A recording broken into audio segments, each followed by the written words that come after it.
Lula gastando demais, juros subindo, economia no buraco. Vale a pena comprar commodities? Dentre elas, Klabin, ótima pagadora de dividendos. Roda a vinheta. Tudo bem, pessoal? Meu nome, como sempre, é Bruce Barbosa e eu venho aqui conversar com vocês sobre ações e hoje, especificamente, Klabin. A gente está vendo o Lula tomando um posicionamento muito mais, digamos, gastador, o que pode ser bem negativo para a economia brasileira, né? A gente já viu isso lá no período Dilma, a gente está vendo que o time dele é bem parecido com o time da Dilma. Então, assim, como se proteger desse risco? A gente fez uma newsletter recentemente falando das 15 maiores altas da Bolsa entre 2011 e 2016. Justamente o período do governo Dilma, né? O governo Dilma 1 e Dilma 2 até o impeachment em março de 2016. Pouquinho mais de 5 anos. Nesse período, o Ibovespa caiu 42% e o CDI subiu 66%.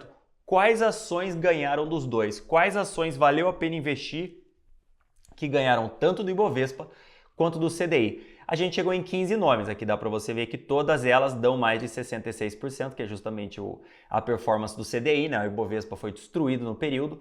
A gente tem o quê? Cielo, que é uma empresa financeira e era praticamente um monopólio nesse período. Tem outra empresa do mesmo setor, que é a Redcar, instituição de pagamentos, que é basicamente a Cielo dentro do Itaú, né? O Itaú fechou o capital do Grupo Rede lá atrás, eu não lembro a data certinha. A gente tem Suzano, exportadora de celulose, Embraer, exportadora de aviões, Ultrapar é uma distribuidora de combustíveis. Eles estavam em um momento de bastante crescimento nessa época, mas também como eles distribuem combustíveis e o combustível é em dólar, então eles também têm esse ganho do preço do combustível em dólar. Tanto que a Dilma tentou controlar o preço do combustível nessa época também com um resultado bem ruim para a Petrobras, né? Quem se lembra disso? Petrobras foi para R$5, talvez menos. Klabin, exportadora de celulose. Ambev é uma empresa que fabrica cervejas no Brasil, né? Nessa época ela também era praticamente um monopólio, né? Nessa época a gente só tomava Skol, Brahma e Antártica. Então a Ambev crescia bastante. Hoje em dia eles não conseguem crescer muito mais justamente porque eles tinham o mercado inteiro, agora eles vêm perdendo participação de mercado, né? Com as artesanais. Lojas Americanas também estavam em um crescimento bastante forte, muito mais dependente dela, né? Ela estava abrindo lojas e conseguindo crescer. BRF, exportadora. Souza Cruz é uma companhia de cigarros, né? Não preciso nem falar que cigarro é um negócio muito lucrativo. Klabin, de novo, é a outra Klabin, né? Tem a Klabin 4 e a Klabin 11. Renner é outra varejista também, dependia só dela. Fibra Celulose, outra empresa de commodities. Uma empresa de saneamento, que é interessante, e CETIP, que é outra empresa do mercado financeiro também, que basicamente ganhava, ou ela entrou para dentro da B3 agora, ela ganhava também com um CDI bastante alto, né? Que os ativos que ela cuidava lá dentro subiam junto com o CDI, né? Então ela se beneficiava bastante. Então assim, olhando essa lista, temos várias commodities e dentre elas duas Klabin. Será que Klabin vale a pena? Vamos olhar. Klabin é uma empresa maravilhosa que exporta celulose e hoje paga 7,7% de dividendos por ano. Um negócio assim extraordinário, pagando altos dividendos. Por quê? Porque ela vem crescendo a sua produção, um pouquinho, mas vem crescendo. O preço da celulose está lá em cima, o dólar está lá em cima e a empresa está super lucrativa. Mas veja bem, a longo prazo, para a Klabin conseguir crescer mais que o preço da celulose, que não sobe todo ano 20%, porque é impossível, né? Senão a gente não conseguiria mais comprar papel, tipo, ninguém conseguiria mais ir no banheiro, né? Comprar papel higiênico ou comprar papel para impressora e tudo mais, se o preço do papel subisse tanto. Então, assim, uma empresa de commodities, o que ela faz? É basicamente a produção dela, então, Klabin, produção de papel e celulose, vezes o preço do papel e da celulose.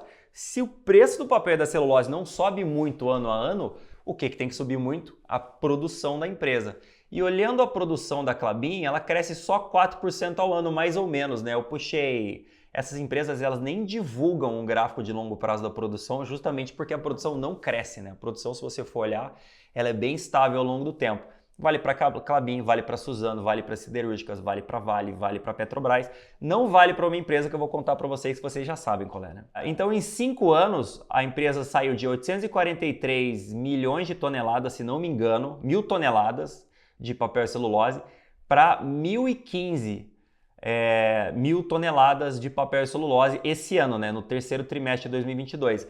Em 5 anos, então terceiro trimestre de 17 até terceiro trimestre de 22, 5 anos. Em 5 anos, a produção deles cresceu 20%, quer dizer, dá menos de 4% ao ano de crescimento. Com um CDI de quase 14%, se eles crescem a produção menos de 4% ao ano, você já entendeu comigo que essa empresa não consegue ganhar do CDI, né? Ué, mas como que a Klabin ganhou do CDI então lá atrás? Eu te explico, é fácil.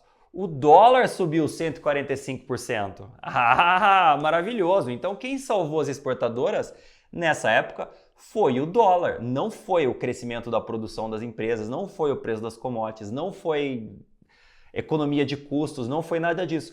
Então, rearranjando aquela outra tabela, a tabela é igualzinha, só que a gente teve o Ibovespa caindo 42%, CDI subindo 66%, lembrando nesse período de 2011 a 2016, né, que foi justamente o governo Dilma, que aconteceu a maior crise da história do Brasil, e o dólar subindo 145%. Quer dizer, se eu pegar essa lista aqui, eu posso riscar da outra par para baixo. Então, só 3 empresas conseguiram ganhar do dólar nesse período. Como que elas conseguiram ganhar do dólar? É fácil. Tem uma outra empresa que também negocia na bolsa, que também vende commodities para fora, que também opera no Brasil, mas que tem um crescimento do volume de produção muito, muito forte, tanto no passado quanto para o futuro. Ela cresceu 250% do seu volume de produção até hoje e ela vai crescer mais 233% do seu volume de produção nos próximos 2 anos e meio. Essa empresa, como vocês sabem, chama PetroRio. Então assim, se você vai comprar uma empresa de commodities, compre uma empresa que exporte commodities em dólar, mas que tenha um crescimento de volume de produção. Senão você só vai ganhar dinheiro se o dólar subir. O dólar vai subir? Eu não sei, nenhum economista sabe, nem o Lula sabe, mas se a gente tiver uma grande crise no Brasil, é possível. Se a gente não tiver uma grande crise no Brasil, o CDI vai segurar esse dólar. Então assim, pensando a longo prazo, Klabin, maravilhosa, paga 8% de dividendos e tudo mais. Nos últimos, desde, sei lá, comecinho de março de 2019, quando a gente fez a primeira recomendação em PetroRio, né? Mais ou menos, foi um pouco antes na verdade, Klabin subiu 25%. 25% em coisa de 3 anos e meio, mais ou menos. Assim, um desempenho bem ruim, né? Perderia do CDI no período. PetroRio, com seu enorme crescimento do volume de produção, também teve um pouco de economia de custos, né, e um pouco de preço de petróleo aí no meio, mas subiu quase 1000%, subiu quase 1000% são 11 vezes, né? Subiu quase 11 vezes. Então é isso. Se você fosse proteger do governo Lula, commodities são uma boa, mas escolha as empresas de commodities que têm crescimento de volume de produção, porque as empresas de commodities é super fácil descobrir o resultado deles. É o preço da commodity vezes a produção da commodity, dá o resultado da empresa. E se você que está pensando em comprar Klabin, porque ela tem dividendos gordos, muito melhor que isso. Vou te dar uma dica super quente agora. Tem um relatório aqui com as 3 melhores pagadoras de dividendos crescentes. Então não são dividendos estáticos, mas dividendos que crescem ano a ano com o lucro das empresas. Dê uma olhada nesse relatório que o Guilherme preparou para você e um grande abraço.